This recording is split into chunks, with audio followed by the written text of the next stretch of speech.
Can anybody hear me? Yeah, I can hear you, but I didn't hear the song. My computer crapped out on me. Okay. I gotta. So now I'm looking on my. How do I? Okay, I can turn that one off. Remove. How did I do that? You guys can hear me? Yeah. Okay, I'm just removing banners. I have to do it on my phone because guess what? My computer crapped out on me. Hmm. That's so weird.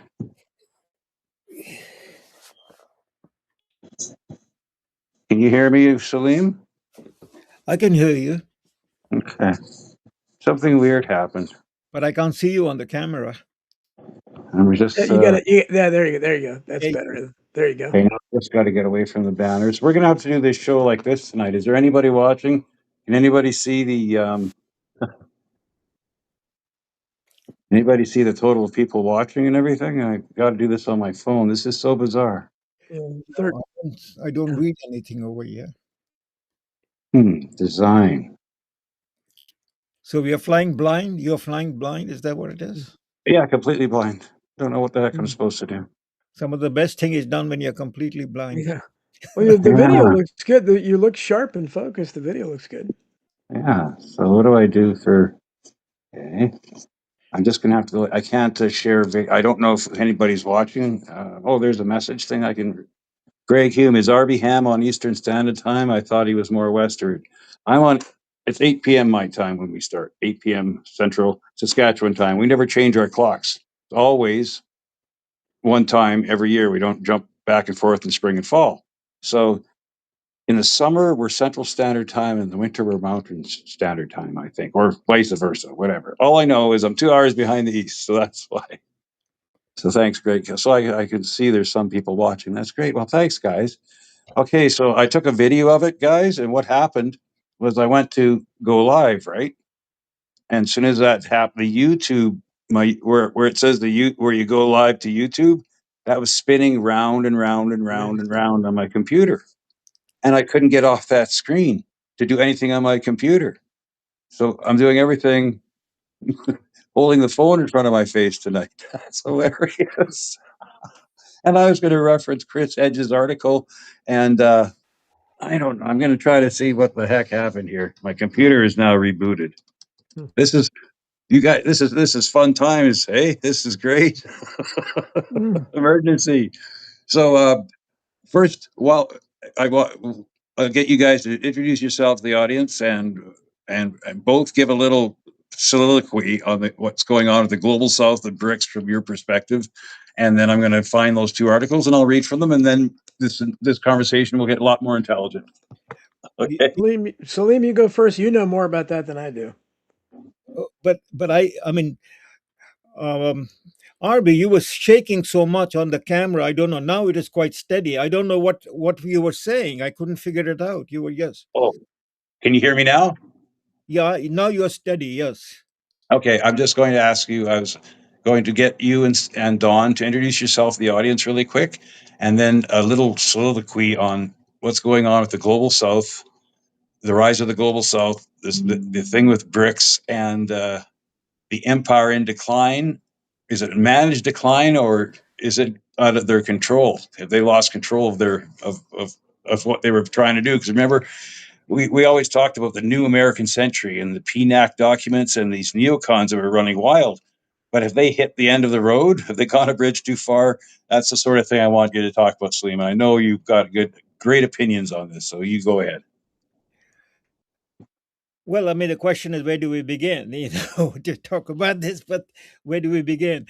I'd like to begin right now. What's going on in the present, and inform it by what's happening in the past. So right now, would you say that we have reached a stalemate? What's going on in Iran, or is is is uh, is that it, or is there going to be another further, shock to the system? Because right now I'm check. I do this by normal life, and I'm going around, and the gas prices are going down. And whenever there's going to be a real disaster, the gas prices go up prematurely. You always know when they're going to attack, because the day before here in Saskatoon, before they attacked Iran last time, the gas prices went off the roof in one day. And I went, it was the day before the attack. I'm predicting they're going to attack Iran, and people said, why? Because the gas prices are going up.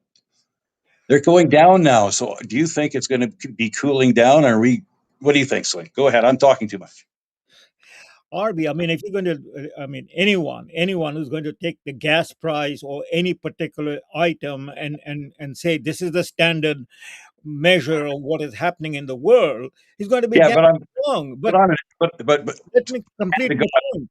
I know, but I'm just an idiot. So what? No, it's not a question of idiot. I mean, the question is the assumption. Always to understand what is the assumption, what is the premise from which certain conclusions are being drawn. So the gas price that you're talking about, we know for sure as the war against Iran uh, came about and accelerated, the market manipulation also accelerated, because the market manipulation was for domestic purposes, that is, United States and countries linked with United States, that North American, uh, and while 20% of the world was happening. Remember the sound. It's a bunch of drums being played by everybody. Yeah, I'm hearing a reverb or echo.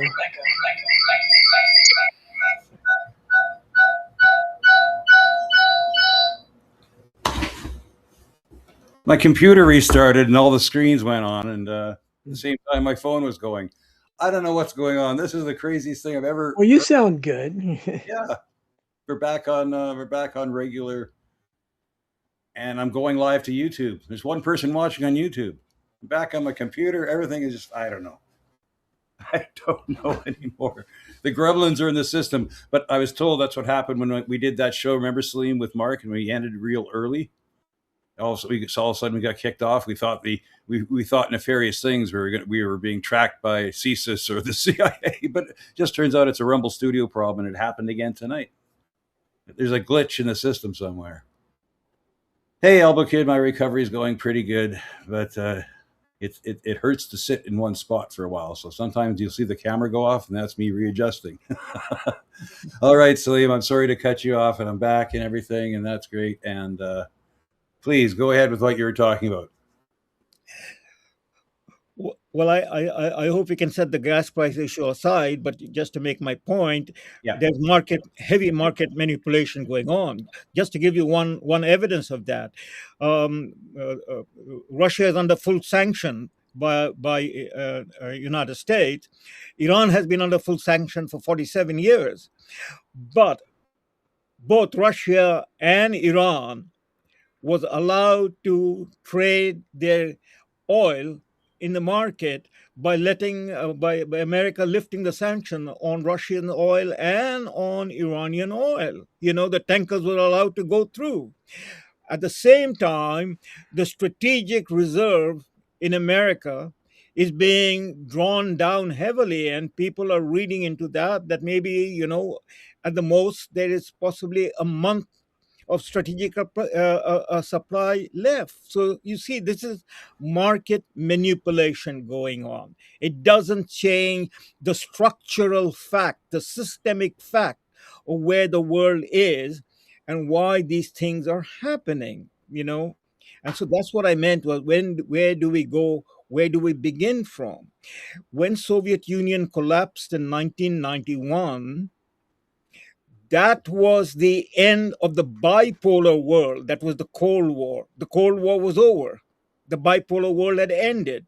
There was no longer a Soviet Union as the superpower confronting United States as the other superpower in the world. And the countries around the world had to make a choice of which superpower they're going to be aligned with. Once the Soviet Union was gone, the situation has become dire for those countries that were aligned with Soviet Union. You just have to look at Cuba and the story of Cuba right now, for instance, or what has happened in Venezuela, or with those Arab countries that were aligned with Soviet Union, Libya, Iraq, you know, and to some extent, of course, Syria, and to some extent now, Iran. So the benchmark, if you take as the end of the Cold War and end of the bipolar world, what emerged was a unipolar hegemony under American power, or you might say it in the bigger sense in the literature, Anglo American Zionist power. You see, so from 1992, when the first draft of the project for the new American century came out, the final document came out in the late 1990s.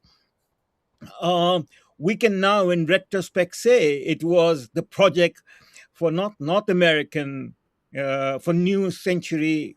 What is it? North American Century Project for North American Century, New North American Century, PNAC. It is actually for the Anglo-Zionist Empire. That is what it was. You know, how you maintain, how you control, how you expand the unipolar hegemony in a manner in which there will be no further power, single or coalition of powers that is going to threaten the unipolar hegemony. So this is 1992. We are in 2026. This is the almost 30 years plus, coming close to, has been a situation which is practically unique in the world. You know, even the Roman Empire was not unipolar hegemony because there were other empires, you know, in other continents. Um, so this is almost a unique situation, and this is the situation that America power, the political elite. It doesn't matter whether you're Republican or Democrat. It's a uniparty imaginations and thinking and strategy to perpetuate indefinitely this unipolar hegemony. But then everything in life, in world, in politics, in history is not everlasting. So this unique unipolar hegemony was going to be confronted in manner in which it would be challenged and it would be tested. We could not have predicted in 1992 what we are living through in 2026. But the fact of the matter is that we can say for certainty that this unipolar hegemony was not going to last indefinitely.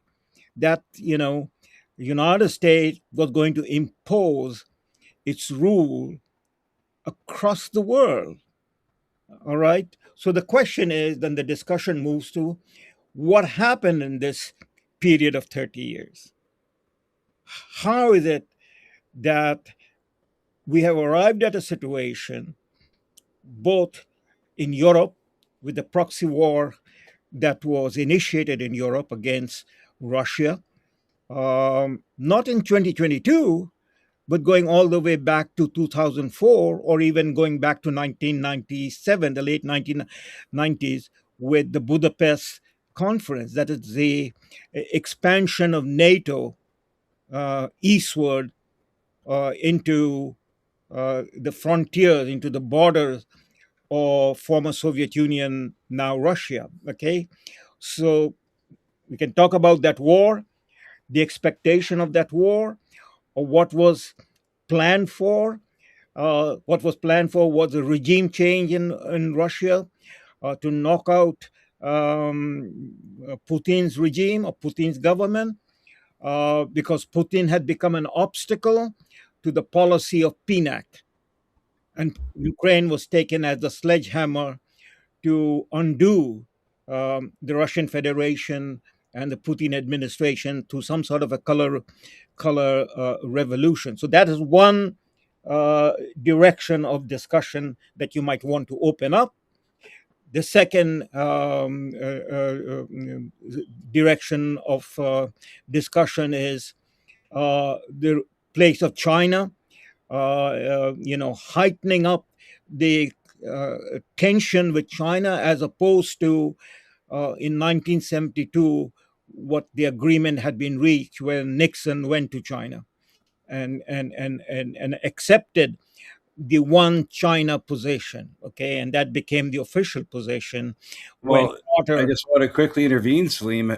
Donald Trump went to China, and he went there as a supplicant. And while he was there, they had a talking to. And just before Trump had shown up, the leader of Taiwan, the leading opposition leader in Taiwan, who's going to be winning the next election in Taiwan, went to China. And basically, when Trump came back, he said, "Well, yeah, Taiwan, I guess, whatever sort of thing." He's not really committed to it. It looks like, and I'm telling you, I think a deal was cut. And this whole idea that China and the United States are going to war, I don't think so, because China it's a parasitic condition, and they both feed off the same system, the Chinese and the Americans. I mean, we shipped all our manufacturing base over there to make all our stuff. There's not going to be a war with them. I think it's all used to make us scared and everything. They want us to be like China. They want mass surveillance and all that stuff, and they're going to get it. The only problem is China's going to have fast-moving trains and some kind of future for their people. Over here, it's just going to be homeless encampments and anarchists running around wielding chains. I mean, we're not getting the better end of the deal. And I want to quickly go to Don. I want you to talk about what Salim is saying, what I'm saying. We're coming at it from different angles, but I really think this new world order, it's coming, and it's going to be a lot better off for those people in the global south and east, because they're more used to this sort of thing, and they don't have greedy billionaires feeding off of them like we do. Like what Peter Thiel's going to Argentina. He's going to go there with the 300,000 Israelis. They're going to start their own freaking republic in Argentina, Don. Please go ahead with that one. Yeah, I remember I heard you were talking about that. I know in the chat room on my show today. I hadn't heard that, and I don't, I have to bow to Salim, especially on this. I concentrate mostly domestically, and I like to look because this country is collapsing, so I like to focus on that. But your infrastructure down there is it's just amazing for such an advanced country. Oh, they just won't touch it. I mean, they literally won't. They really haven't touched it almost in my lifetime. And it's since the Eisenhower administration, since they built the national highway system, and so it was great for a while. But and we have this, and the infrastructure extends to our power grids, which are woefully inadequate. We have sensors that were made in China. So if China was really that much of our enemy, they could take us out, simply with the sensors. But I think these guys work at the top. I think the Cold War was phony. I think that I don't know when there was the last real enemy. I mean, maybe going back to Genghis Khan or something. I don't know that was, but I think that these guys work together, and I believe that whether Brexit, for instance, is that a legitimate movement? I don't know. It sounds good, but it seems to kind of stalled. I don't know, how much headway they really made there, but that Brexit there and what you saw with Trumpism here and in other countries around the world, you see that and Canada, we had that freedom convoy. Yeah, the freedom, certainly, and RB knows that better than anybody, right in the middle of it. There is a thirst for something. I mean, everybody, both elements of the left and the right, both understand that something's wrong, that there is corruption, there's total corruption at the top, that the people never benefit from anything that governments do. That's why you have anarchy, is growing in popularity. Now, I'm halfway an anarchist myself, because at this point, I don't know what authority is left to respect. But so and that's why it's ripe for a leader. Like if Tucker Carlson decided to run for president, and if he kept saying the same things, first of all, he's much better speaker than Trump, and he's much more believable. I think he'd be incredibly popular if they let him. But again, they'd have to let him, because Pat Buchanan was good too. Ralph Nader was good, and they kept claiming he was 1% in the polls. So I just think they have us under control. This is like a stage production. I don't know where, you've heard me talk today on America Unplugged, RB, a lot about these data centers. That's what has me very worried here, because I think that they're up to no good here with that. And apparently they don't. To me, we're already surveilled and under control. And I don't know what it is in other countries, but you mentioned China, and one thing that is I've changed my view on. You always thought of China as the ultimate totalitarian society and the worst. This is terrible. Their citizens are exploited and everything, and they are to a degree. But when you compare it with here, when you have the bottom 50% of Americans that have less than 1% of the collective wealth, half your country, and you have 80%, 70-some percent of the people living paycheck to paycheck, less than $500 in the bank, and dealing with the infrastructure that we're dealing with. We don't have a mass transit system or anything like that. China has all that. China doesn't have crime. It's very clean. And I've several people that read my Substack. They've all told me the same thing, that have lived in China or live in China now. Life is way better there, and that they actually feel freer in China. Now what an indictment on our society, on America. But I have no reason to doubt those people. They know better than I do. I've never been there, so we have a long way to go, I think, in terms of doing anything. But as far as what you're asking in terms of the unipolar world and all that, I think at the top these guys all work together. I don't see anybody. That's why I think Trump was always fake, and what he's doing now, you could argue maybe if he was legitimate, that he's trying to be a good guy. So he's going to go into all these places but obviously he's not doing that because he's good.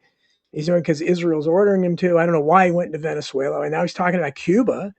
What is Cuba? Cuba's 60-some years old. What are we talking about going back into Cuba? He's talked about Turkey, everything else. I can't begin to tell you. He's ticking all the neocon boxes he was against before. So this was a plan. A lot of people, there's two different things. There's plan betrayal, or halfway through as he knuckled under. Did he think he had some autonomy, and then bang, they hit him with, this is what we'll do to you if you don't play along. And so the second term he's playing along. What do you think, Salim? I want your opinion on that. Do you think he's just playing along now, or do you think I frankly don't understand. What are you getting at? The thing I began pointing out to you, that the structure of the world, the geopolitical structure, we talk about geopolitics, we talk about geoeconomics, has changed. But if you want to talk about the domestic reactions in Canada, about what you think in Saskatchewan, about Dawn, talking about America, that's another discussion. Okay, but if you're talking about the global structure, because that's the reference point you're giving to the rise of the BRICS nation, the rise of China, the rise of what's happening in West Asia. This is a structural issue. Not even 2% of North Americans have any understanding of the culture of China, of the culture of India, of the culture of West Asia, because this is all about North America, it's all about America, America, America. But that's what me and Don were getting at. I have a podcasting colleague. His name is Russell Dubler. He went to Southeast Asia for 4 months and documented it, and everybody could watch it. It was amazing. I also know people who've been to China, and they say it's great over there. There's a comedian named Kurt Metzger went over there and did comedy in China, and he said it's really amazing. You have a lot of freedom as long as you don't mention. You don't mention the government too much, right? You just stay away from mentioning the government too much, and you have a lot of freedom there. But there is that point, because Salim, I would not have wanted to be in China during COVID. What do you think? Well, I mean, you don't want to be in China, that's fine. I might not also want to be in China, that's fine. But what is your personal predisposition got to do with the geoeconomic structure? The world is moving. Yes, what is your predisposition, or my predisposition, or Don's predisposition got to do with gravity? Gravity is pulling upon us. Okay. The Earth is moving around in an orbit, and so on and so forth. So if you want to talk about it in a systemic manner, what has happened, as I was you asked me to begin the soliloquy, I pointed out, the world changed in 1992, not because a bullet was fired, not because a nuclear bomb was thrown upon Moscow. It changed from a dynamics and geoeconomic and geopolitical issues, which led to the Soviet Union collapsing. And it left America standing as the unipolar power.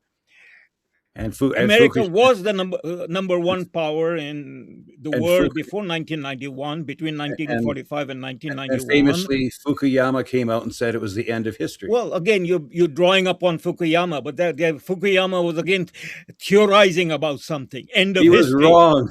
He was also End of wrong. history. What does end of history? I mean, history cannot be ended just because an It was so American stupid. Fukuyama thinks this is the end of history.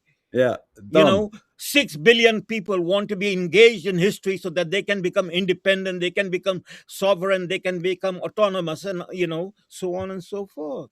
And then they get to a position in Harvard and they own the narrative, and then they write for the New York Times. Yeah. So I mean, the point in my political activity since 1992 till I gave up on political activity and gone back to my reading and my own work. What I found in North America, going to America time and time again, is all the discussion is anecdotal and it is around their own interests. Mm-hmm. Okay, so there is no respect for the other views of the world. Well, that's So why we're here. when we talk about multiculturalism, what do we mean? Canada is multicultural, America is becoming multicultural, but when the world is multipolar, then that fact of the world being multipolar is denied.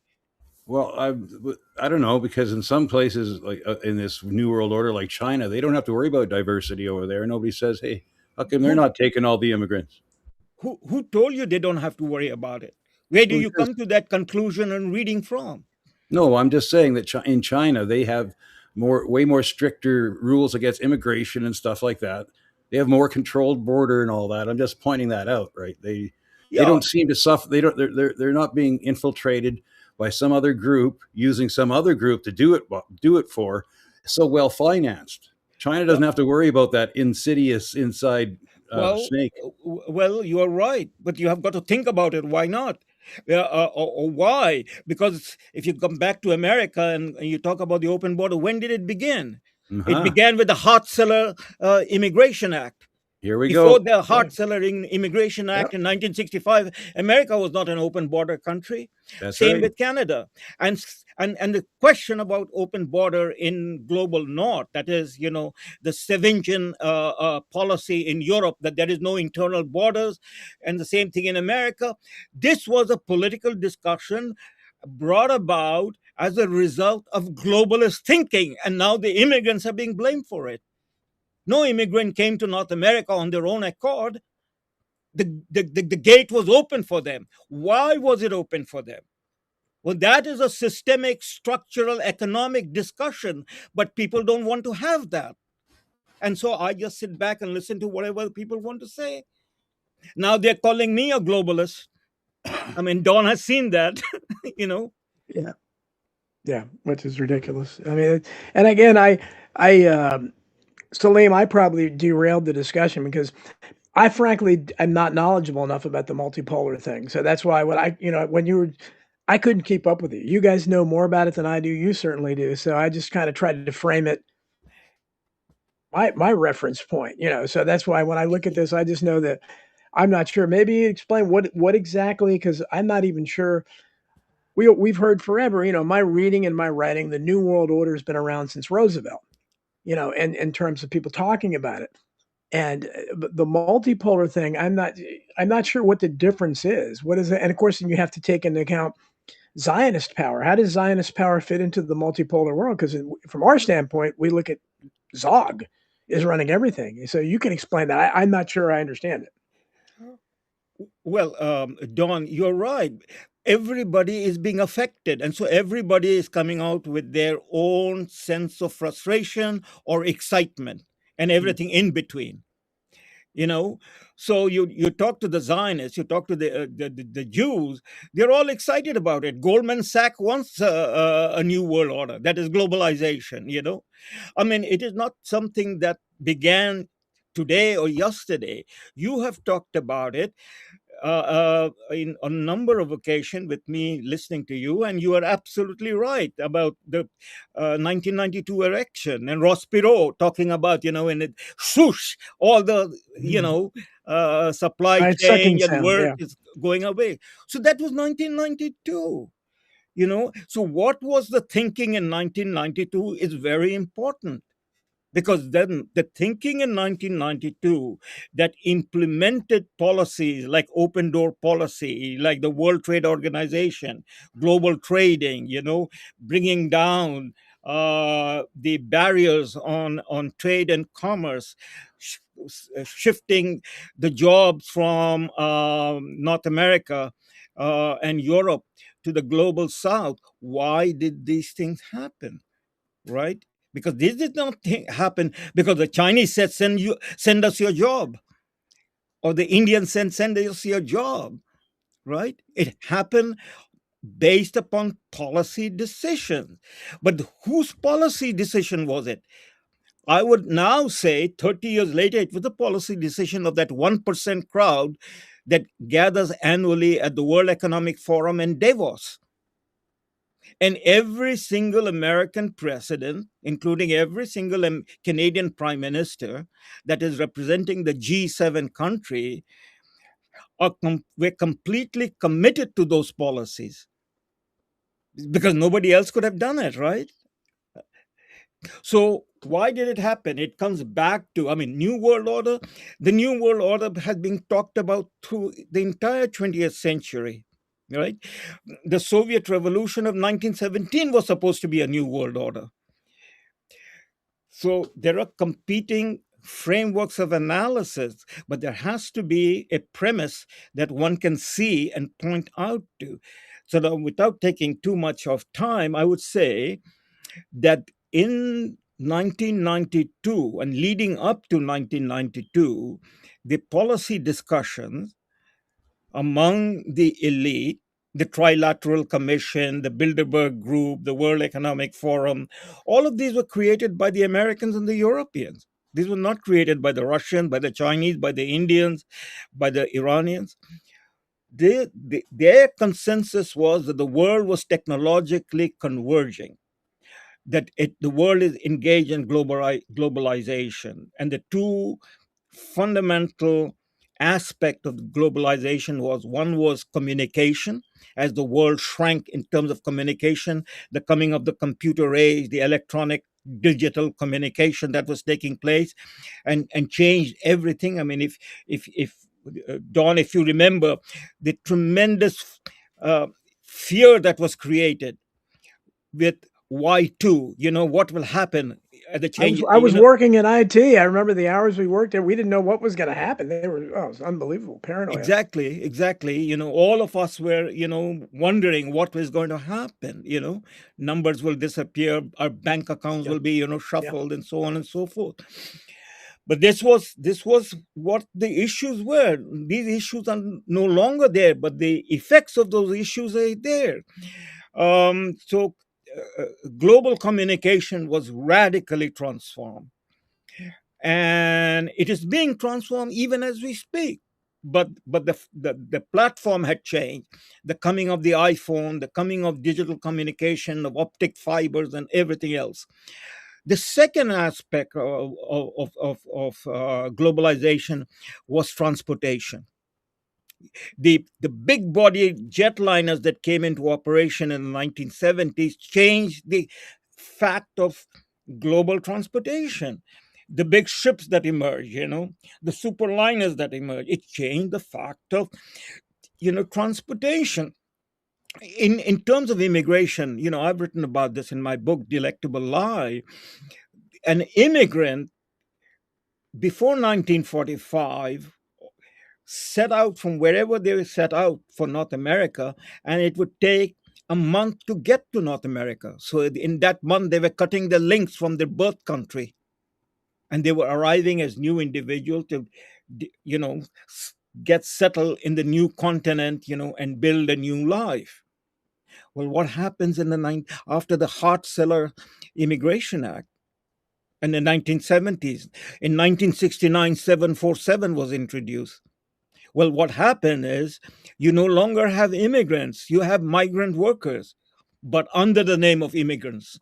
You sit down in Shanghai or in Bombay and you arrive in New York the same day. You have your breakfast in Bombay and you are in New York for dinner. So the whole mindset has to change. So the whole response has to change. That is what the effects we are dealing with. Global migration came into the fact. The other aspect of global migration is the never-ending wars that created the migrants. These wars were not created by the Chinese, by the Russians, by the Vietnamese, by the Cambodians, by the Indians. I mean, look at it, Don. From the 1990s, the first Gulf War, to now Iran, it is in the same area. There has been continuous warfare, hence continuous, creation of migration, forceful, destruction of people and their homes and pushing them out from their, birth countries. And then what happens in a lot of cases, and you can understand it, is now they're disconnected from their home country, but not by giving up life. They were pushed out. So when they get to the new country, they have some grievances, and that's understandable. But you got to put a temper on it. Up here in Canada, I think it's the Calistanis, right, Salim, that go out with sabers and everything and burn flags and stuff. And when you come to a new country, when you do that, it's disruptive, and it's sort of like what you're talking about, Salim. It serves their interest because they want us disrupted, right? No, they don't. I mean, they were encouraged to disrupt it because their politics was accepted over here. The question is who? Qui bono? Who? You guys don't. I mean, I don't mean you, RB, or you, Don. I said that you got the people over here don't want to ask the question. Hold on a sec. I just want to make sure that is there a race tonight between Don and Salim, not to mention the non-Irish first? No, they just the non-Irish person. I mean, he mentioned the act. Emmanuel Seller was non-Irish. Jacob Javits was non-Irish. Yeah.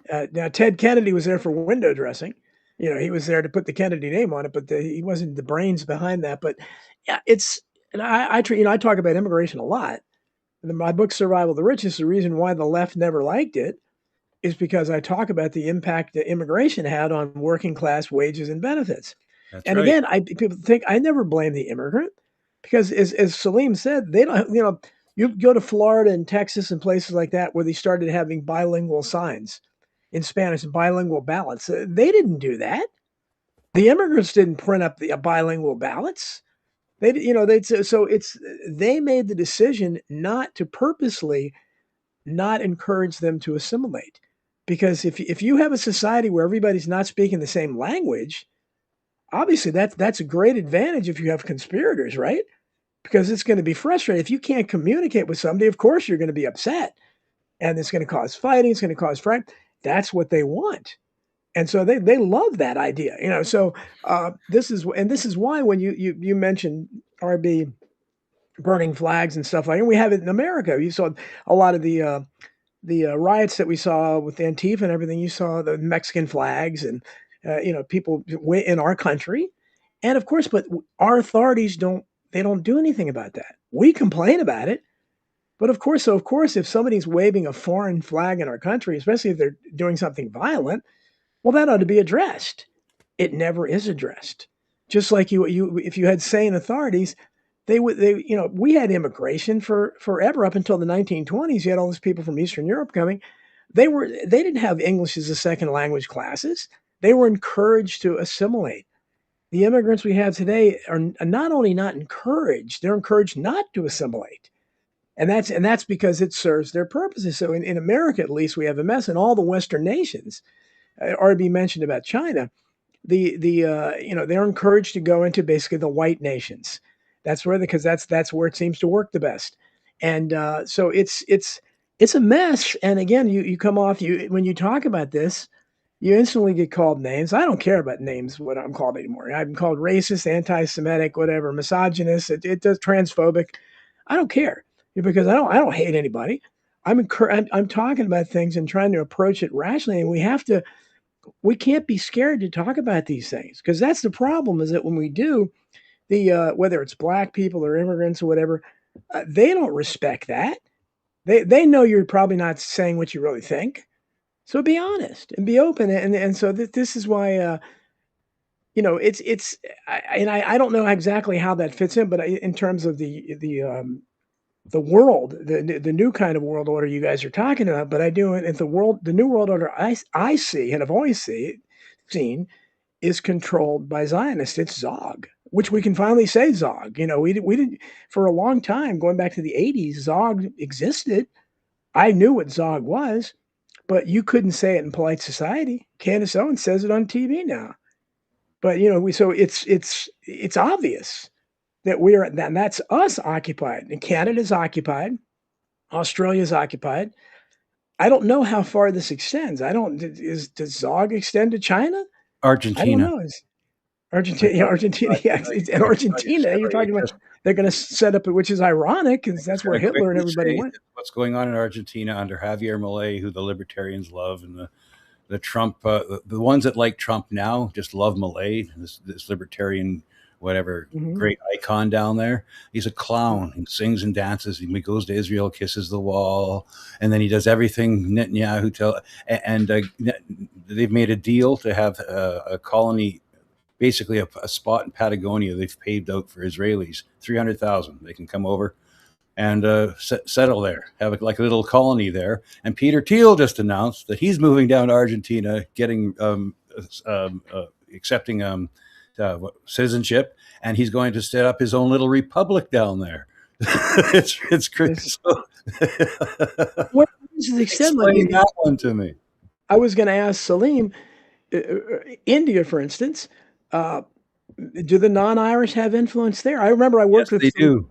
Back in the day, and the Modi just visited Jerusalem a couple months ago. The Israelis are planning, like, a whole bunch of their population gets killed off and can't do the work. They'll just import Indians. They're talking about that right now. How's the president of Mexico a non-Irish? Is there anybody else in Mexico that is non-Irish? I mean, I think we need to look at that. And again, you end up being a hater, but how can you not notice that? It's obvious. It's in the news. I just expressed an actual news item. Well, look, Don, to your question, but in the broader sense, it is the elite that either love the non-Irish, embrace the non-Irish, or worship the non-Irish. I mean, in this discussion, nobody's pointing out the people. Do the people have a say in the matter? Yeah. I mean, if in United States, if there was a fair and honest election, and the media was fair and honest in the sense they were doing the job of reporting instead of editorializing, 60 to 70% of the people are against the non-Irish right at this moment, according to all the polling data. So when you say, Arby, that Javier Miller, you talk about Javier Miller, not about Argentina. Because Arby? Here is, again, just a moment, because here is Don just raised the name of the president of Mexico. She is Irish. She is non-Irish. She is polar opposite of Javier Miller. She is the one who's breaking the thing that is being put around Cuba, the quarantine that is being put around Cuba by Donald Trump. She is sending oil to Cuba. So the people, she has to respond to the people of Mexico. She may be non-Irish, of the chosen people that have nothing to do with the Mexican people, but she landed in Mexico and then eventually became a president of Mexico, fair or foul, it doesn't matter. But for 6 years, because there's a fixed term limitation in Mexico, you cannot be elected for a second term after 6 years. So she has to listen to the Mexican people. Mexican people are not lovers of non-Irish. Neither are the Argentinian. Neither are the Brazilian. So same with India. Modi's government is quote unquote a fascist government. Big time. So, again, it goes back to how many people know the history of India. This Modi's government, BJP, is the party that killed Mahatma Gandhi. Yes, they're very right wing and fascist, and they were openly fascist government. And with They don't and their origins as a group trace back to the people that went out and were slaughtering Muslims, right? Well, I mean, Modi. That again, this is not, Yes. that, I'm not going to ancient history. That's a recent history But when still. Modi was the provincial premier of Gujarat. He was involved in the massacre of Muslims. In fact, he designed it, and he was banned from coming to the United States at that time. But once he became prime minister, the ban was lifted for him to come, because the Indians in America, the Hindu Indians in America, have become quite powerful. Look at Vivek Ramaswamy. And how about Look at the wife of J.D. Vance, and so on and so forth. India also, is a continent of a country, yes, and the Brahmin ruling class is only a fraction of that country. Well, and remember, I want to quickly bring up the name Tulsi Gabbard early on. She was a supporter of Modi early on. Did you know that, Don Jeffries? Did you know that? No. No. So, I mean, you can look at this and you can go, well, see, there. And I watched a documentary in the early 2000s. So when the Israeli soldiers, they do their duty or whatever, they're allowed to go on vacation. The biggest place they go on vacation is India, and there's a support system set up by the Israeli government with the Indian government for Israeli soldiers to go there for rest and recreation. The documentary I watched showed a Chabad house, and they would actually in India. I forget which city it was, New Delhi maybe. And they went to that Chabad house, and inside the Chabad house, they were taught Noahide laws and stuff. And this cameraman was allowed to show this rabbi in there, telling them, I know it's terrible that you had to kill people and everything, but it was for the good of the religion and stuff and all this stuff, and just drilling this into them. And then and a lot of these Israeli soldiers have PTSD big time, so they kind of go AWOL, because their biggest entertainment there is they organize these raves, or they all take Molly and acid or whatever, like Molly. Uppers, whatever, and they dance all night and stuff, and because they're trying to dance the evil out of their system. And some of them go rogue in India and try to. One Israeli soldier went nuts and tried to start his own little country in India, his own little government, just like Return to the King, whatever. Remember that Sean Connery movie when they tried the man who would be king? This Israeli soldier tried to kind of do that and lost. They finally got a hold of him and hauled him back, tried to reprogram him.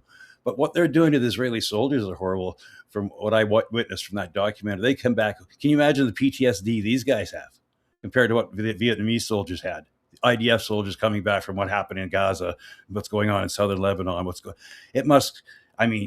so we're talking about the devil comes home to roost, and if you go beyond the headlines, what's going on in Israel right now is not good. There's lots of demonstrations against Netanyahu.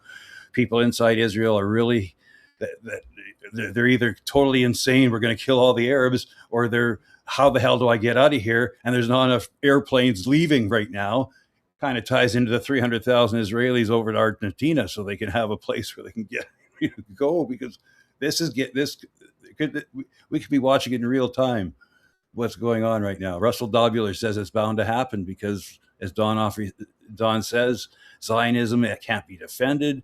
And the more this gets out there in the TikTok world, the more regular people see it and stuff. And look at the polls. The youth are going against Israel. This has nothing to do with Jews. This is this Zionist enclave in partnership with the military-industrial complex of all the Western countries, where they test all their drone technology on Gaza and come back and make millions and millions of dollars. I mean, what's going on? What Salim is talking about, the global South taking over, there's going to be a conflict because this monster that we've created over here that feeds off of war and fear and all that stuff, it can't stop. It has no reverse gear. It's like a cancer. It must eat more and more and more. There's only one thing's going to happen. two things can happen. One is horrible and the other is horrible, but there's going to have to be an end to it at some point, because it's going to just, like the Roman Empire did, just go out of control, ungovernable, too much corruption. It just unbelievable corruption everywhere you look. And it's now become the norm. When we grew up, Don, there were such things, investigative reporters. We remember seeing these things. Oh my God. And the country would go, oh my God. Now they go, huh? What else is new? Oh, Donald Trump's insider trading. What you going to do? Take it away, Don. I talk too much.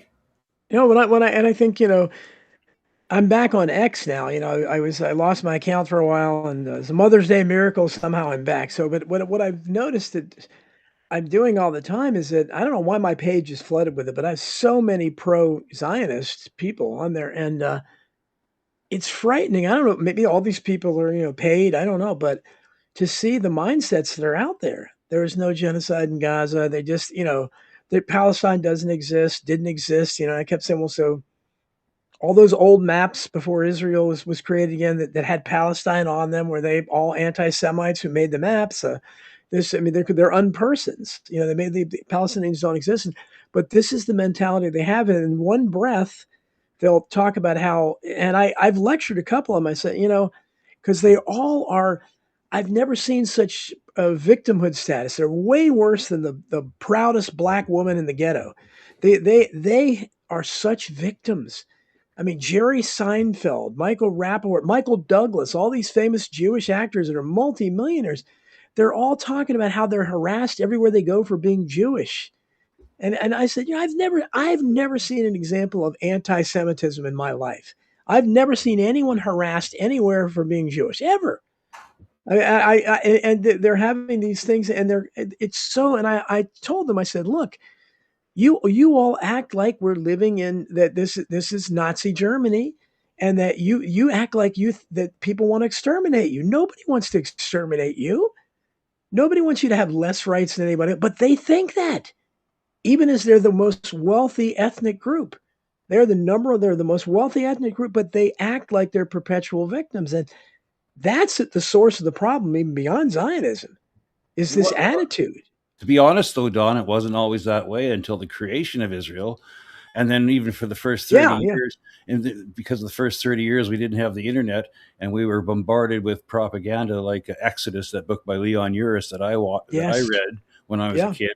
And I was left the impression that, oh, thank God for those great Israelis that went there and they turned a desert into a blooming green field. Yeah. And they've liberated people, and the only people that were there were Bedouins, and they didn't have a state anyway, so we just kicked them out. But we cared for them. It's their founding myth, like our founding myths over here.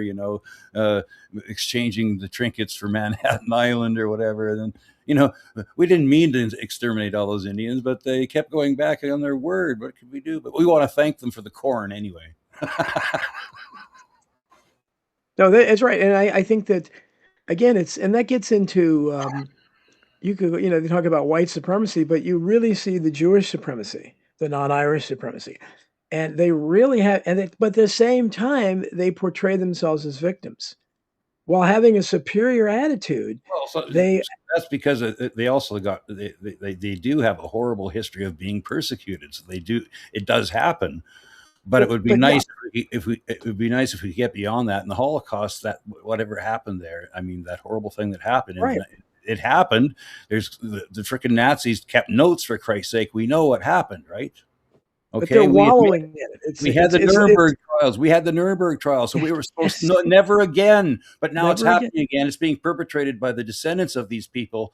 Yes, who have that legitimate thing, but it doesn't matter how legitimate your grievance is. You don't take it to the next step and then take it to the Old Testament and then say Moses promised me he promised me this land. There just happens to be people on it, and this is all biblical. And so, what are you going to do about it? So we have atheists quoting the Old Testament justifying genocide. It's great, Don.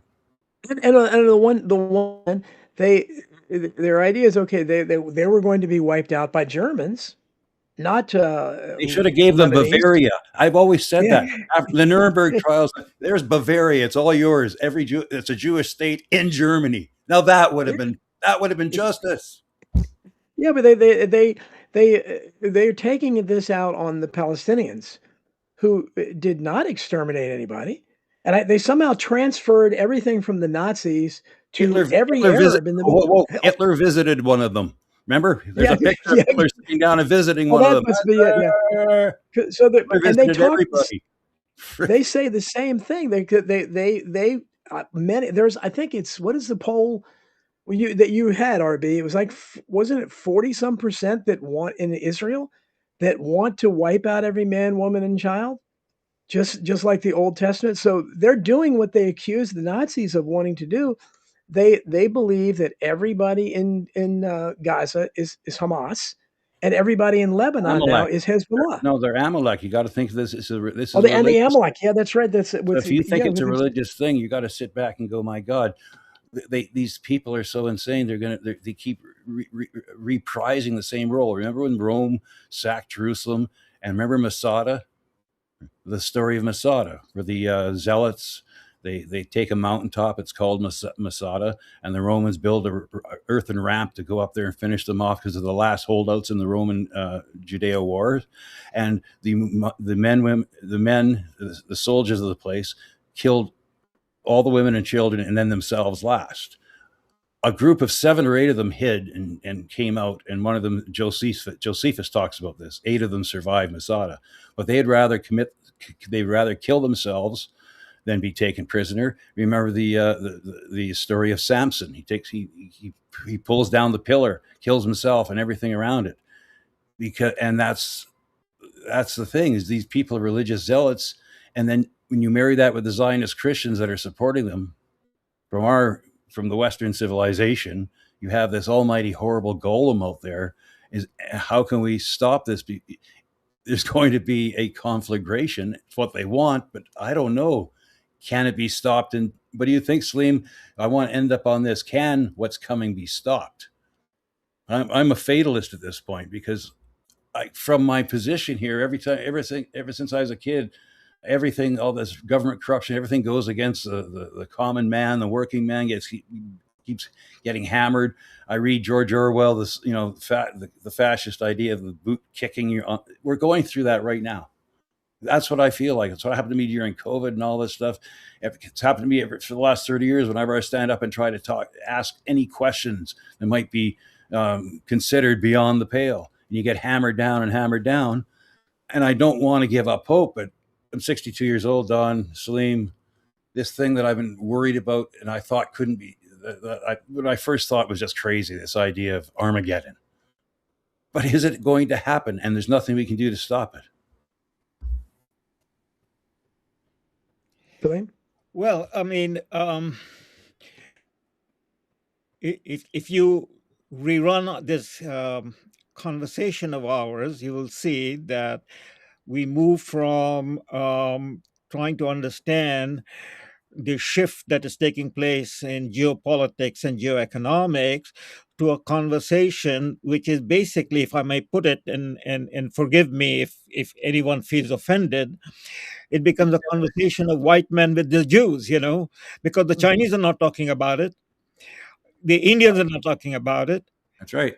The Vietnamese are not talking about it. The Malaysians are not talking about it. The Indonesians are not talking about it. I know, but let me make my point. So it is, the obsession is with, if there is anti-Semitism, that is the label that is put upon you and me. Of course, I'm an anti-Semite, according to all the people. You have seen the evidence of it. Then this is a North American or a European or a Eurocentric conversation. Well, and I just want to quickly mention that is a global conversation. Everything I know about this, my anti-Zionist thought progression has always been through the eyes of Jewish people.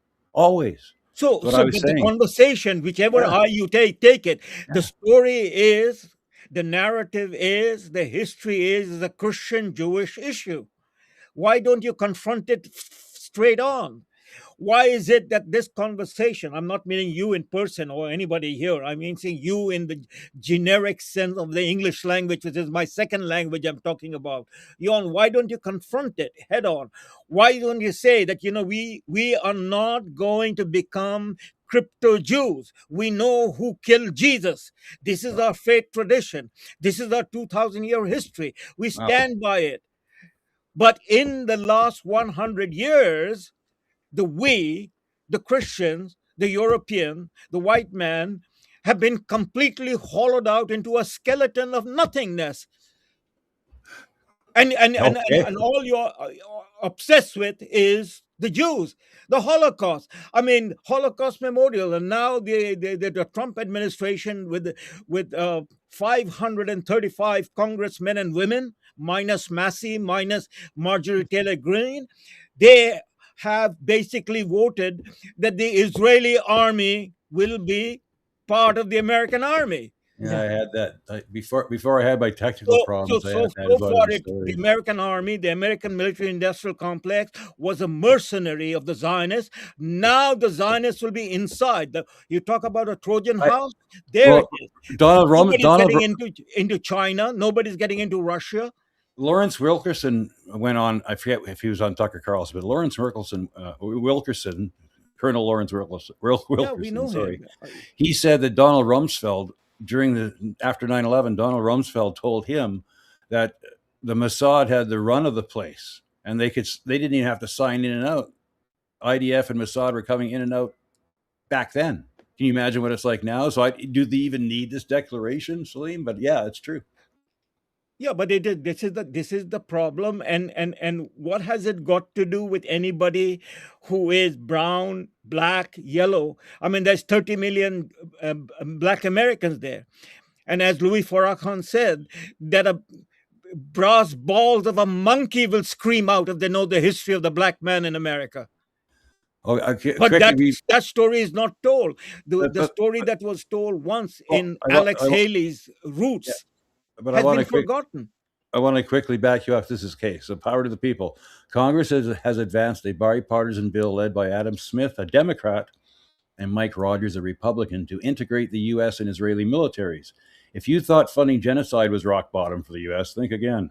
The U.S. wants to sink lower and merge with the army that committed the genocide. I'll quickly play this, but yeah, it's actually true.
So I just wanted to show because when I watched that earlier, it makes you think about what's actually happening. I mean, that's horrible footage, and and if you try to bring that up to people, half of them don't want to see it. They just don't want to see it.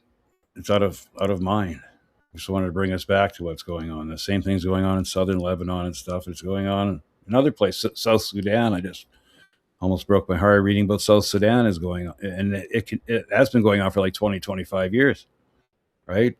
And UAE, the United Arab Emirates, is sponsoring one of the armies there. One of the ISIS type armies is being sponsored by the UAE over there, and it's being done on purpose to destabilize these nations. And speaking of the non-Irish, how about Somaliland? They want to occupy Somaliland, be right across the strait from Yemen, and parachute some more Israelis in there.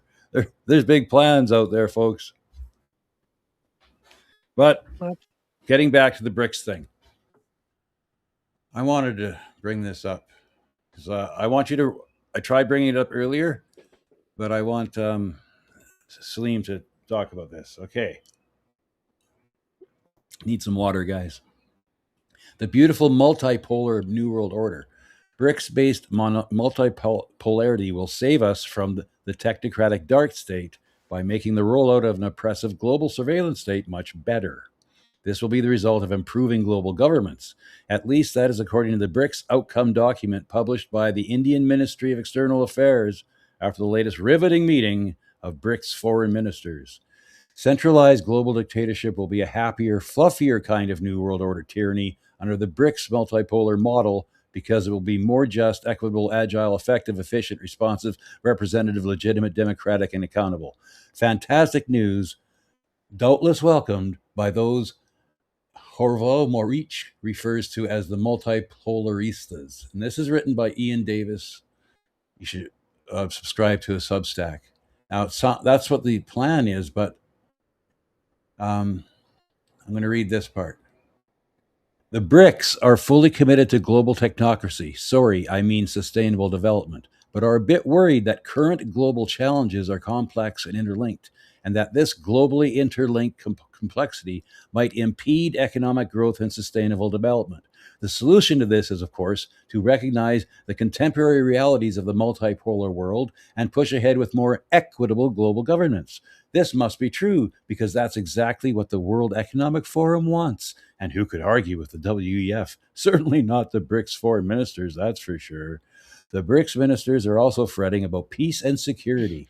Seeing as Iran is a BRICS member state that was just attacked by the US and Israeli governments for no immediately apparent reason, you might think that this war crime would be resoundingly condemned by our multipolar BRICS saviors. However, as recently reported by Edward Slavskat, internal BRICS politics meant actually speaking out against warmongering times was a bit tricky, so the BRICS delegates decided not to mention Iran by name to avoid any embarrassment. Instead, the foreign ministers expressed deep concern on the recent developments in the Middle East and North Africa region and noted the differing views among some members. Though there was no specific mention of the attack in Iran, for diplomatic reasons, you understand, Cuba, Syria, Sudan, and Lebanon all got honorable mentions. The BRICS foreign ministers emphasized the need for peaceful resolution of the conflict through dialogue, UN peacekeeping missions, and post-conflict reconstruction and development, like in Gaza, for example. Yeah, Israel attacked in southern Lebanon. They attacked UN troops. They hurt, I think they might have killed one and sent some to the hospital. You don't hear anything about it. With regard to genocide in Gaza collectively, the BRICS ministers expressed their grave concern, though they stressed that some BRICS member states had reservations about Palestinian statehood. Fiercely opposing genocide slightly, the BRICS politicians called for the implementation of the relevant UNGA and UNSC resolutions. This, they observed, includes UNSC 2803, which welcomes and endorses both the 29 September 2025 Comprehensive Plan for Peace in Gaza and the subsequent 13th October Declaration for Enduring Peace and Prosperity. This is the UN resolutions the Trump administration is using to turn Gaza's child graveyard into a deregulated special economic zone, playground for multinationals and billionaires. Supporting the technocratic post-conflict reconstruction of Gaza, the BRICS foreign ministers ultimately settled on trotting out the same platitudes that every other government, other than Israeli government, trots out. BRICS ministers advocated a return to a state of Palestine within the internationally recognized 1967 borders. Well, kind of at any rate. Yeah, that's sticking it to them. Boom. Those BRICS guys, they're not saving us from what's going on there. There's a hands-off approach. India's part of, I know Salim doesn't, I don't know, I'm trying to tell you, Salim, that the Indian government is in cahoots with the Israeli government at the highest levels. Doesn't matter what the people want. Are they going to overthrow Modi? I don't know. You can respond to that. I'm not challenging you or anything. I'm just saying. Well, I mean, you put up a piece of for discussion. Somebody, I don't know about him, and I don't know about what he's writing, what his polemics is all about. Well, I mean, no, hold on. You made your point, so you give me the chance. You keep on interrupting, so there is no coherent discussion. Sorry. If you're serious about it, then you go back to the BRICS. You know, what is BRICS all about? Yes. Listen to what Xi Jinping has said. Listen to what Putin has said. Listen to all the various discussion. There is no doubt that there is a contradictions inside. There's no doubt because each of the country is fighting for their own sovereign rights, and they have their own historical background. So there is no one uniform, agreed upon, you know, international Comintern. There I is no know, but BRICS Comintern. I know, but there's certain things that they should, But if what they is were. it that you know? You're picking up on one thing. India. I'm not Modi picking up. government may last, may not last. Modi doesn't have a majority government. This government that came into power in 2023, I think it was, or 2022, has a life for 5 years.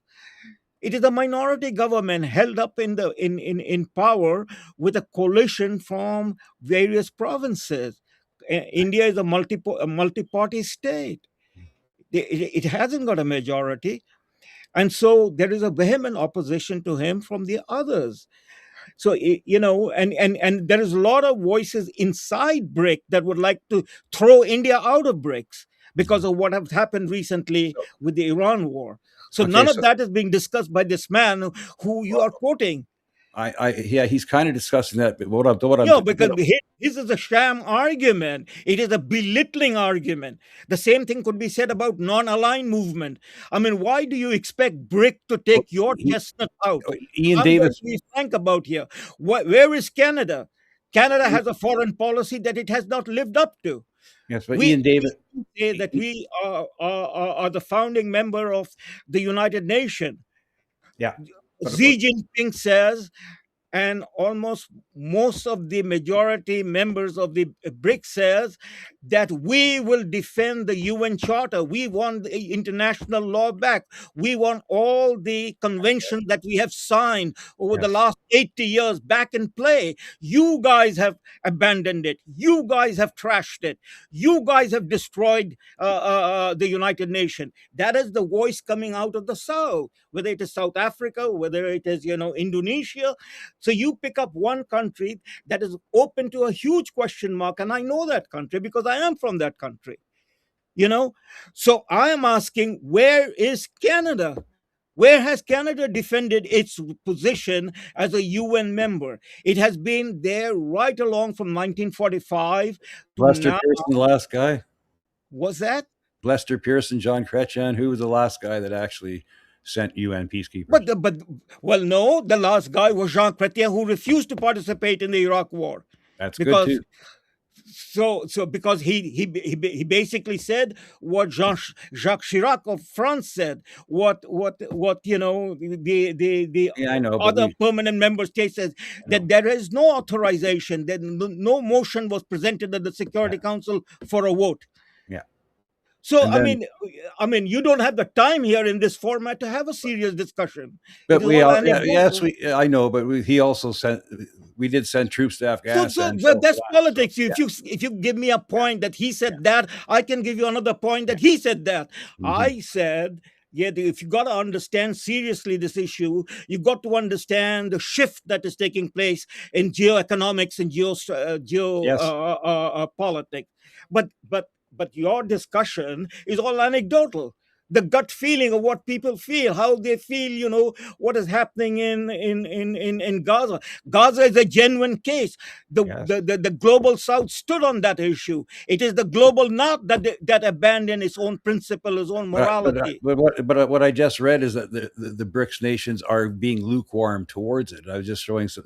But that's his opinion. Who says it's lukewarm? I mean, what evidence does he have it is lukewarm? Every United Nations General Assembly resolution had a massive vote on Gaza. But if you have a Security Council that can just but the Security Council, if you know what happens, it is the permanent member that's why I'm not a big fan of what's going on there. There shouldn't be no permanent Security Council. Nobody's walking out of the United Nations.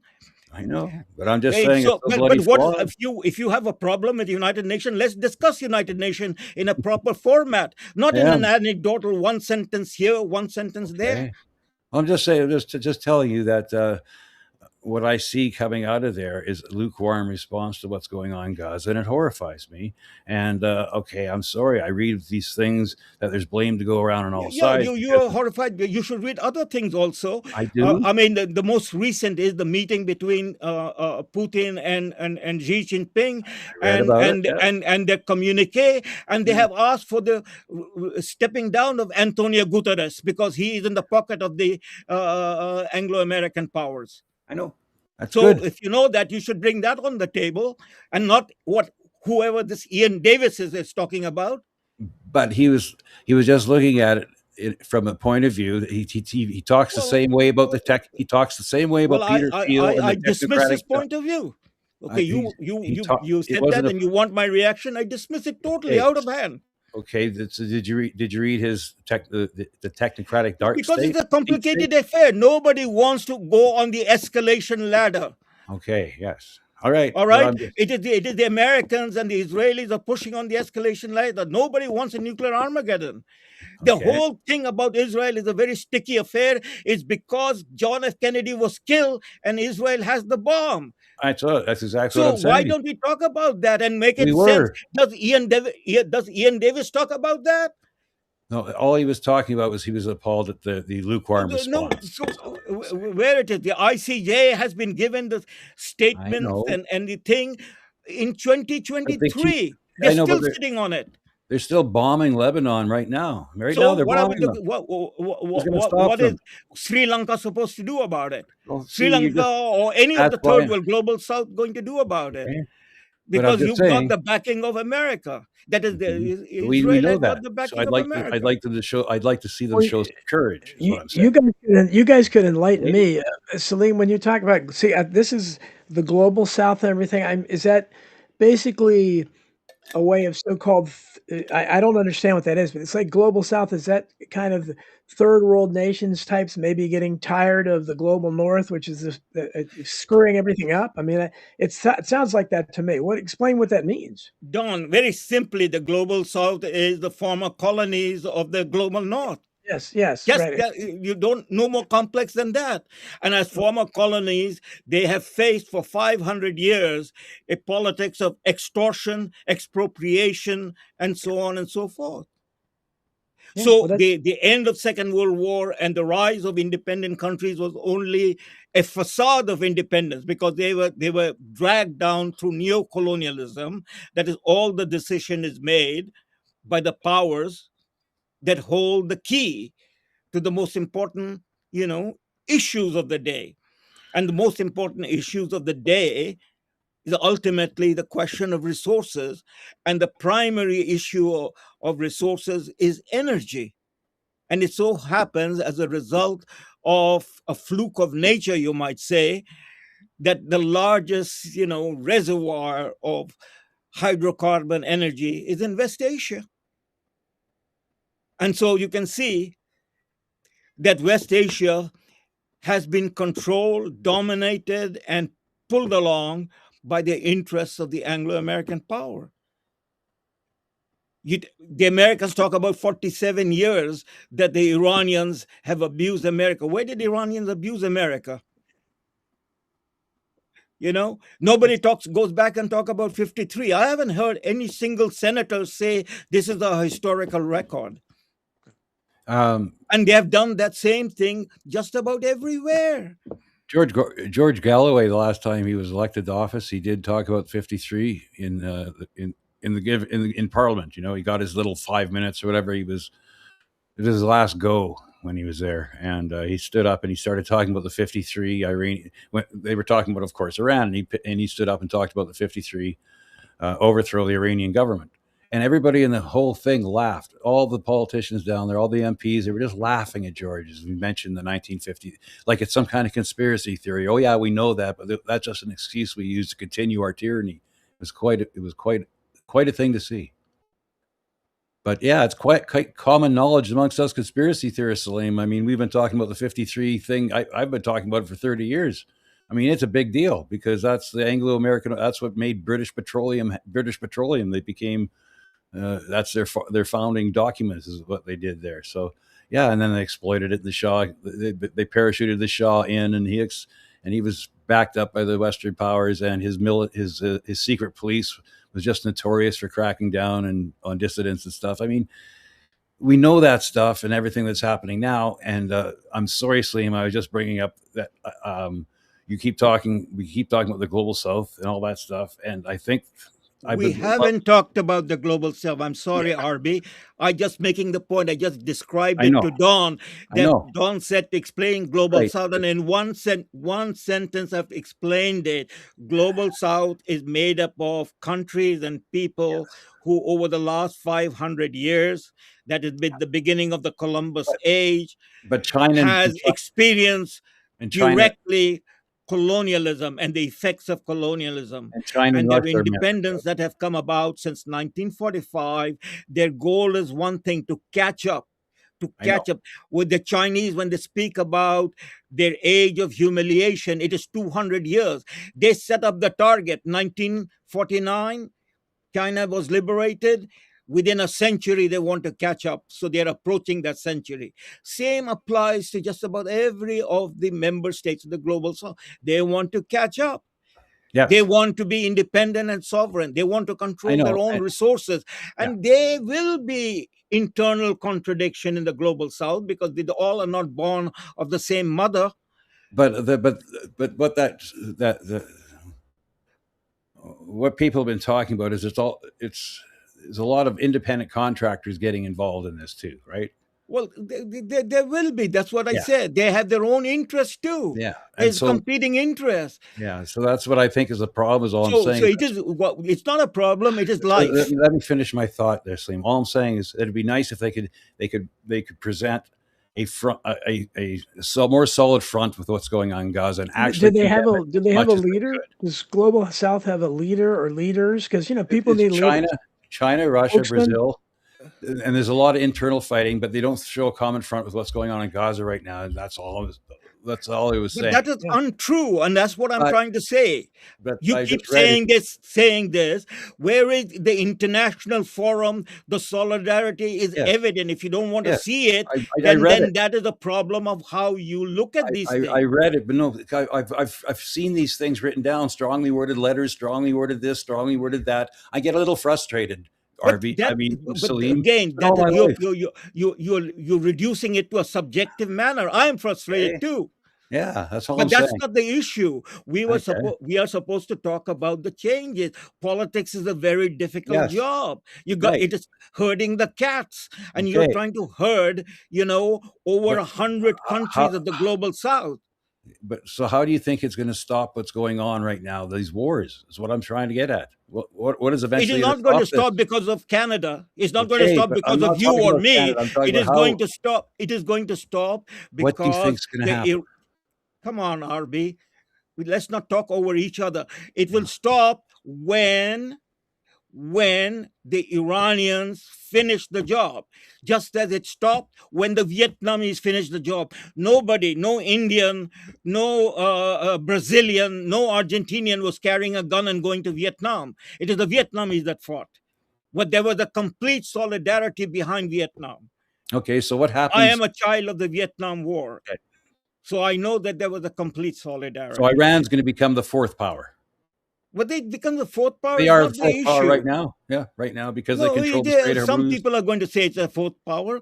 Iran is not calling itself a fourth power. Yeah.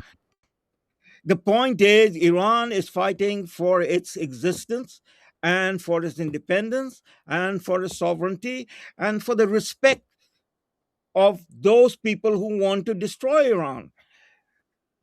That's all.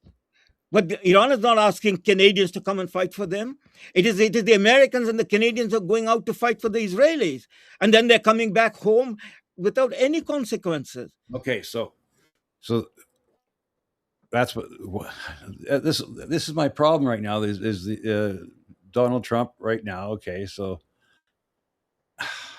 when is it going to stop? I mean, this is my problem, Salim. I've been watching this. Okay, there's no war going on. It stopped, right? There's a so-called peace deal on the table. There's been a ceasefire for how long, and it's just frustrating because I see what's going on in Lebanon and everything. There's no ceasefire as far as the Israelis are concerned. They keep bombing Gaza all the time. They keep bombing Lebanon all the time. I get frustrated, and I'm sorry if I get a little bit testy sometimes, Salim, but it's really depressing because I understand you say it's going to stop when Iran wins, but what if this is just going to be one of these things like Ukraine, Russia? It's going to just keep going and going and going. How do you think this can it end without this? Well, what I fear. You think there's going to have to be a big war? And from what I understand, Salim, you said Iran's got to finish the job. Does that have to be militarily? Well, it seems to me that your frustration is pretty much subjective, and the only way you can deal with the issue of what you can do, is to move your own government. So it is not about Russia. Russia will fight its war in the best manner that the Russians think they have to fight it. It is not. They're not going to come to fight their war and proceed because certain people in Canada are frustrated. Yeah, you're right. I'm So, doomsaying. so it is when the debate was happening. Thank you for kicking me in the ass, Salim. Some of us tried to. You're I right. tried to You're right. drag Maxime You're right. Bernier Yeah. to take a position on Ukraine. I know you're right, and you're kicking my ass. I did run for office last time for the PPC. We only got like 1.7% of the vote. All these things we weren't allowed to even have. So that's what another part of my frustration is, because during the COVID year, remember when we had the election in 2021, when the COVID thing, we had huge support, won 1 million votes. 2 years later, all the mandates restrictions go away, and only 1.6% turn out to vote for us. And half of the old freedom fighters voted for Pierre Poilievre because they were told that Maxime Bernier was living in Florida and he refused to speak English, and he was actually being used by the Liberals. That shit was just pounded. So you're telling me I want to change my government, Salim? I would love to. I try every time, every day. I'm getting frustrated because it doesn't seem what you do. We live in an oligarchy, not a democracy. I know the United States is definitely an oligarchy, and up here we're, I don't know, a Laurentian eliteocracy. It doesn't matter what we say or what we do. Alberta's trying to separate. Everything's being thrown in their way for that. Saskatchewan Prosperity Project. I'm going to have the guy that is involved with the Saskatchewan Prosperity Project. I will have him on my show. Tonight I've been a downer because I've been depressed about things. And Salim, thank you for kicking me in the ass. Yeah, I shouldn't give in to all that black pilling. There's nothing we can do, and strongly worded letters. But sometimes it's just frustrating when I see people, innocent women, children, getting killed every day in a war done by our governments in our name with our tax dollars. And it gets really hard to deal with sometimes. And sometimes, like Bruce Cockburn said, sometimes I want a rocket launcher. Remember that song? One of these days I'll get myself a rocket launcher. And we're just one little piece in the puzzle. Shift the issue of frustration. I read this morning, as I do much of my reading over coffee in the morning, and I read Dawn. I never miss anything of Dawn. So Dawn is writing about Candy O. Dawn, are you now frustrated about Candy O? Yes. Well, see, one of the problems I have is that there's so many black-pilled people in the alt media, and they think even though I don't trust power, I don't trust anything, I still can get sucked in by people. So I look at Tucker Carlson. I agree with 99% what he says, and so I think, okay, he must be a great actor because he's following me. Candace Owens has done really good research on a lot of stuff. So I was, very disillusioned when she did that ridiculous fawning interview with Hunter Biden. It's like, why? And again, people say, how can you keep falling in love with these people, RFK Jr., Tucker Carlson, and I do, because we're searching for hope. You're trying to find somebody and think, okay, maybe this one's honest, maybe this isn't bought off, and so yeah, but then I've had somebody on my show who did research on Candace Owens too, and found out, she's got a lot of things in her background too. So maybe they all are, as I tell my audience, when they're listening to me, we can't look too deep because a lot of them say, well, a lot of them think everybody but me is a shill. I said, okay, so I'm not a shill. That's nice. But I said, my address when I grew up, the house I lived in for my first 19 years was 3333. And of course, 33 is their word for, Masonic and everything. So I said, I had nothing to do with that. But you guys, if you found that out, you would think, oh, his address was 3333. Come on, he must be one of them. So I think we have to be careful, but I still want to believe. So when I look at, Tucker Carlson said the other day, we need to all stop paying our credit cards. I haven't heard anybody say anything more radical than that. Yeah. And maybe he's an actor, but I'm agreeing with what he's saying. He's the one, every interview now he says, why does Israel have a right to exist? Nobody else is saying that. So I don't know what it means, and maybe they're preparing him for run. But I do like what I understand of this globe, which I did not understand. You enlighten me, and but it basically goes back to one of the other reasons I love John F. Kennedy. John F. Kennedy was basically he was supporting the Pan Africa movement, all the anti-colonialist movement, the French Algeria, place like that. And that was when he was a senator. People think he didn't do anything in the Senate. He did. And then when he became president, the Alliance for Progress, the Peace Corps, all that stuff was built on trying to let people in those countries let them rule themselves instead of trying to us to go in and tell them, we're going to sell you our idea of freedom. We're going to tell you how to do it, we're going to stop the Russians from doing it. And so I think that's great. I root for them, and I just wonder if they have anybody that can lead them because people again need leaders. Everybody, every country, doesn't matter where you are, people are followers, so they need a leader. That's why here there would have been no MAGA without Trump. They had to have some figurehead to follow, and so anyhow, that's we've kind of talked about a lot of different things, but We've gone all over the map. Sleeves Yeah. too busy kicking my ass. yeah, But Don, I think you have raised a very important point about JFK. Apart from Candy O, in my view, Don, JFK was truly the most informed and enlightened president in the post 1945 period. yes, And the yep. Indian in me says he was the reincarnation of Jefferson. He had gone as a congressman to Vietnam in 1951-52. Yep. I mean, if Yep. you go back and into Graham Greene's book, The Quiet American, and the Mhm. senator, the American who comes over there, that's John F. Kennedy coming over there, the fictional John F. Kennedy, on a tour of Vietnam. So he had gone everywhere or tried to go everywhere, and he understood the meaning of freedom and liberty in the Jeffersonian sense, that everyone has the desire for that.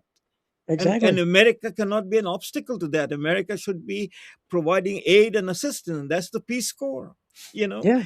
and that's why they killed him. But Candy O, it seems to me that Candy O's feeling, and I don't know her. I mean, I just see her as you have seen her, but you have been much more deeply involved.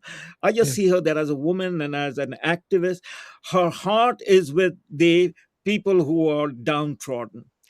Mhm. And Hunter Biden was really downtrodden, ironically, when his father was the president.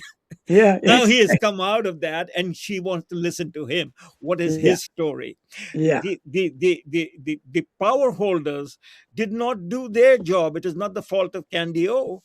I mean, Yeah. his laptop from hell was there, Right. everything was there, but again, is the FBI and the DOJ did not do anything, just as the FBI and DOJ did not do anything with Donald Trump and his No. Epstein file. Nope. That's the problem. Is basically is but so I support any kind of, just as I would have supported because I'm a non-interventionist and I've never Yes, understood wherever it is when people say absolutely. something bad is going in a country, you must save them. And so I think there's more and more people that why do we have to save them? Why? And they don't want to be. They don't. Why are you getting interfering here? Let us do it. Maybe we can do it. So I It has I hope something that it has a lot to do with the peasant mind and all that stuff. Russell Dobler talks about that. A lot of the people out there, they are in that position where they're looking to be led, right? And they so are. Yeah. and populism always has this problem. It's a great idea until some idiot takes control, takes power. Now, I love Tucker Carlson too, but can you imagine the setup? I mean, who thought Trump was going to betray us like this? Yeah. Maybe Tucker is going to be the next guy. JD Vance has got so many problems, the Peter Thiel stuff.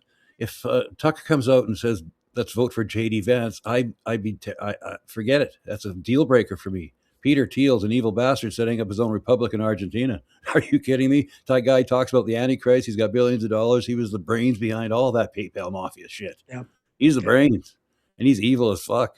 I mean, holy shit. So I'm sorry. You're going to tell me JD Vance? No, thank you. He's a creature of that.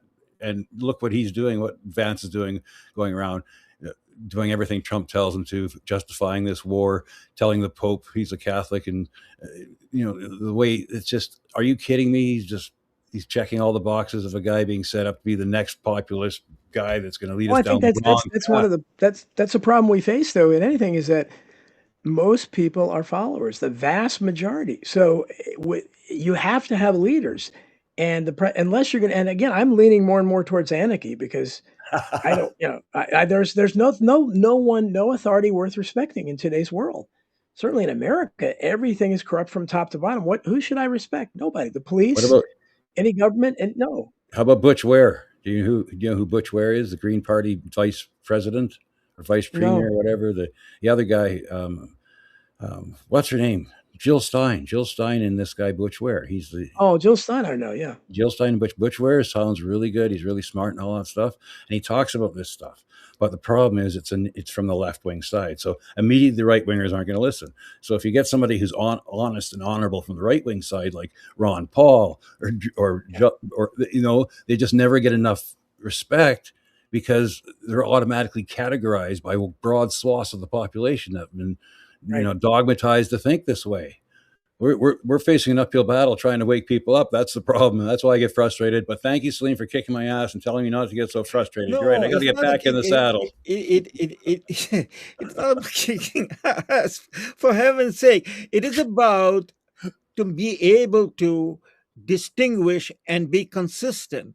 Are we trying to understand the geopolitics, the geoeconomic, that is the structure, that's the system, or are you trying to deal with all of this, anecdotal, piece by piece, unconnected, disconnected, views of people?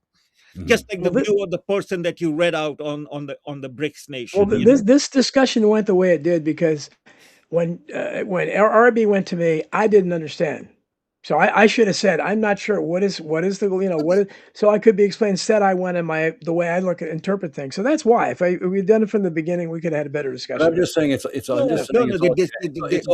all connected. It is my feeling that I express it. Don, you don't have to say. And the point is, talking about anarchy. I would have explained, right at the beginning, if I had the time. Yeah. That look. Every system, every structure will fall out, will collapse, because everything in the universe is under the second law of thermodynamics, will move from order to disorder, from energy to the lack of energy, entropy. So there's a timeline. And America's timeline is over. That's why from 1945 to where we are, America is in the process of being, coming apart and has come apart. You, Don, talk about America 2.0. It is the natural order of things, second law of thermodynamics, things are falling apart. And that is also part of the world system. The world system that came into place under the Eurocentric age, with the age of discovery, the Columbus age. In 500 years, the law of entropy is in full effect. It is falling apart. And a new order is taking shape, which is going to be multipolar. Now, that multipolar world is what needed to be discussed to understand where we are going. That is the end of the Eurocentric age and the rise of other powers that is going to create and jostle for position. The Chinese are not going to, be bending themselves, kowtowing to the Americans or to the Europeans. History is changing. Neither will the Indians, neither will the South Africans, and so on and so forth, nor the Russian. But the Anglo-American Zionist power want to smash any effort to move them away from their predominant position. That's what it is all about. And the individual conflicts that we are seeing is the rigor mortis of the Anglo-American power structure. Well, that's obviously what's going on. I just wish it would hurry up and happen, for crying out loud. I'm starting, you know what I'm saying? I love you guys. Thanks, Salim, for joining us this week. Thanks, Don. That's right. That's what's going on here. Is I'm just disappointed the lack of progress because I'm impatient. I'm getting old. That's what's my problem. So thanks, Salim. Maybe I'm not as black-pilled as I thought I was after all. There is hope. No, I may not be alive to see it, but what the hell? At least I can dream now. Better dream tonight. Thank you, Salim. And I Don, am. where can people find you? Quickly, Don. Substack's the only place in that shadow band. Donald Jeffries at Substack.com. I protest. I am back on Twitter thanks to a Mother's Day miracle at Don Jeffries. So you can try on X. You can try to follow me there, and my 10 books are out there, easy to find. Yeah. All right. I didn't even have time. Oh, there it is. Look at. See the banner? Because the banner running underneath. I don't Don see a Jeffries, banner. I protest at Substack.com at Don Jeffries. You I can't don't. see it No, on I don't your have. end? I don't see a banner. Do you see a banner, Salim? Yeah, I do see it. It's at the bottom, Don. It's at the At the bottom. bottom, Don Jeffries, I protest at Okay. Substack.com. For some reason, it's not available on my thing. Oh yeah. Okay, now it is. Okay, Yeah. There you that was weird. Okay, Yeah. yeah, I It's have to very- minimize the screen to see it. Okay, thank you. So I did run it, and I was just late. So I just wanted to make sure people see that because your writings are great, and you do have a acerbic way of looking at things, but you still have hope. Thank you, Don, for bringing us hope. And Salim, where can people find you? The Thank you, same. Linda Craig. She's reading my book. Thank you. Sorry.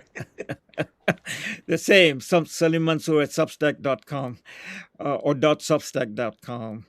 Occasionally on X and on Facebook. But I must reassure you, RB, and the audience that I think I am the oldest in this group, so my time is shorter than yours. You might live to see what I won't get to see if you Yeah. go by the actuarial results of our age. Yeah. No, thank you so much, Don. Thank you, Salim. Thank you, Don. See you Thanks, guys Take next care. Good night. Good night. Take care. Thanks. See y'all later.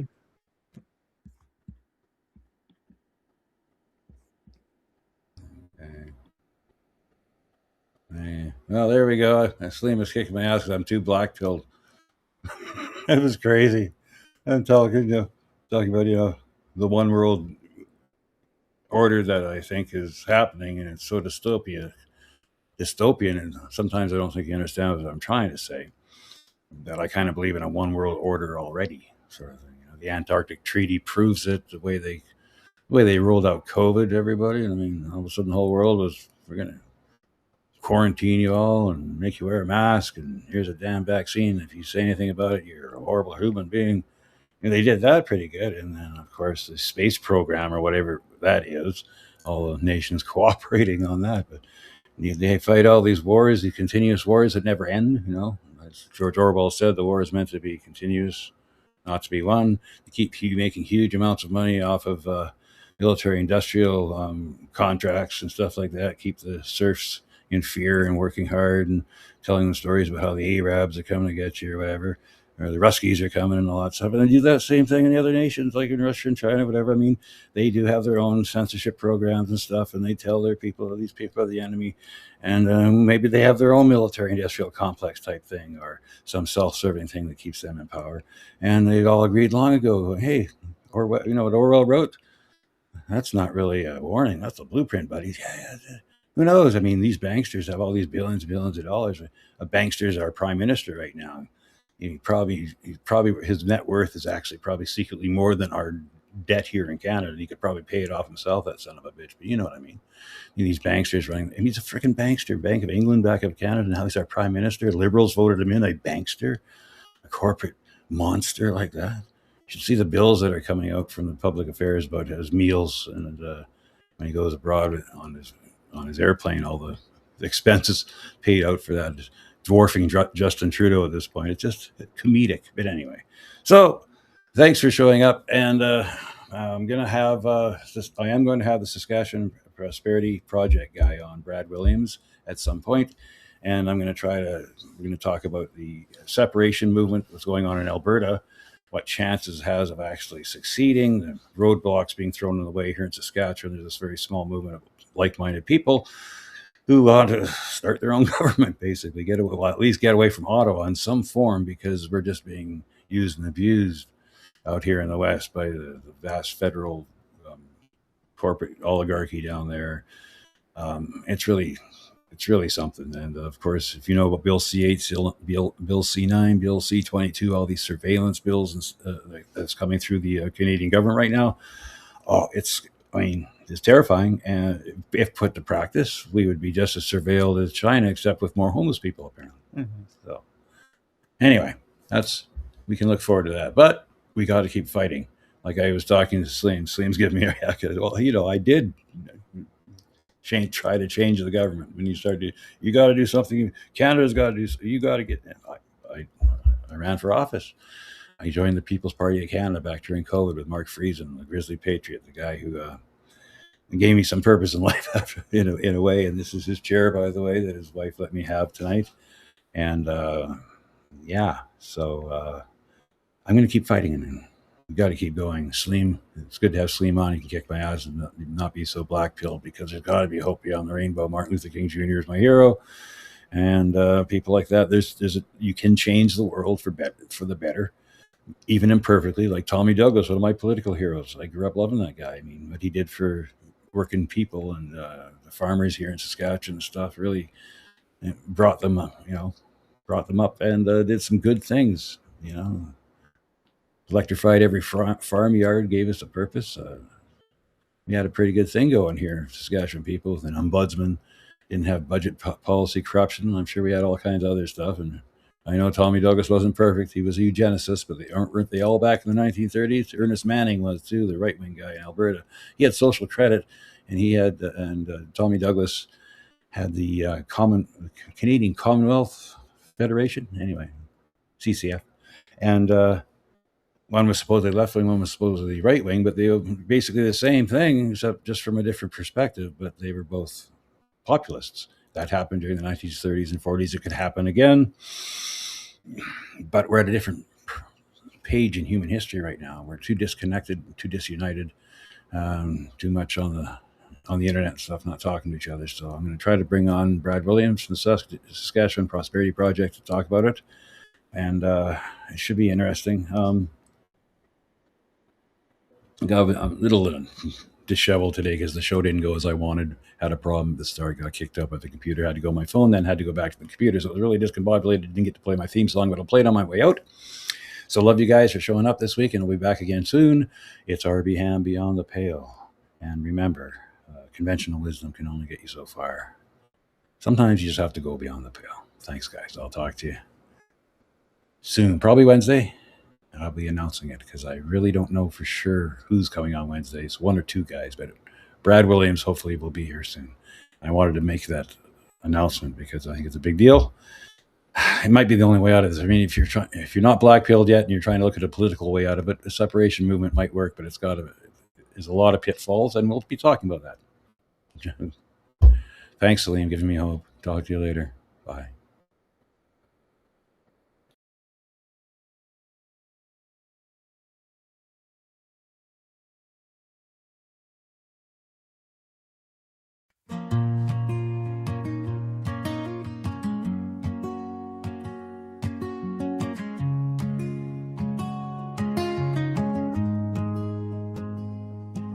They send our sons to war, a cruel charade, a racket built on blood, where fortunes are made.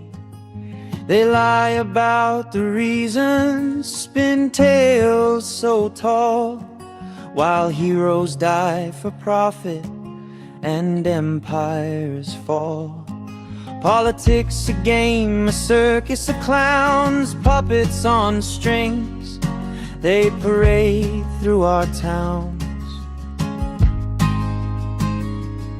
They distract and divide us with hate as their tool, pitting brother against brother in a world they misrule.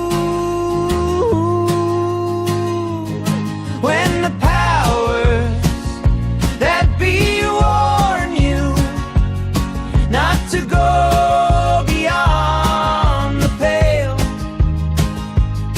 then that's a sure sign there's more to the tale. Their anti-human agenda, it's plain as the day. They view us as bugs their cold, heartless play. Eat insects, they sneer, while they feast on the land. Depopulation's their goal, with a tightening hand. Civil rights torn to shreds in the name of their peace. A police state rises where freedom's all seized. Gaslight us with propaganda, their lies never end, twisting truth in their grip till our minds start to bend. When the powers that be warn you not to go beyond the pale, then that's a sure sign there's more to the tale.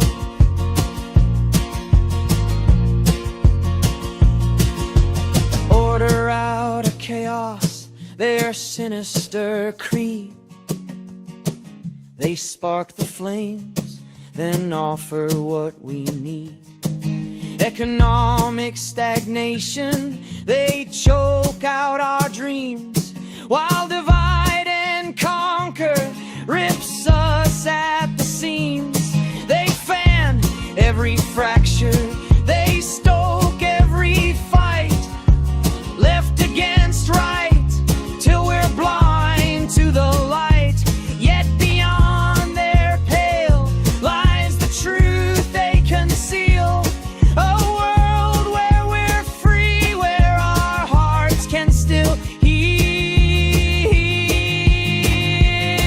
When the powers that be warn you not to go beyond the bed,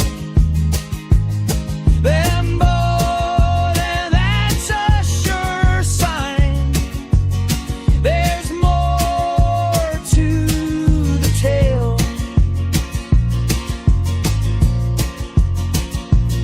So step past their warnings, their fences, their lies. See the world they've been hiding with wide open eyes. Beyond the pale, where their power grows frail, we'll reclaim our future and truth will prevail.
They send our sons to war, a cruel charade, a racket built on blood, where fortunes are made. They lie about the reasons, spin tales so tall, while heroes die for profit and empires fall. Politics a game, a circus of clowns, puppets on strings. They parade through our towns. They distract and divide us with hate as their tool, pitting brother against brother in a world they misrule. When the powers that be warn you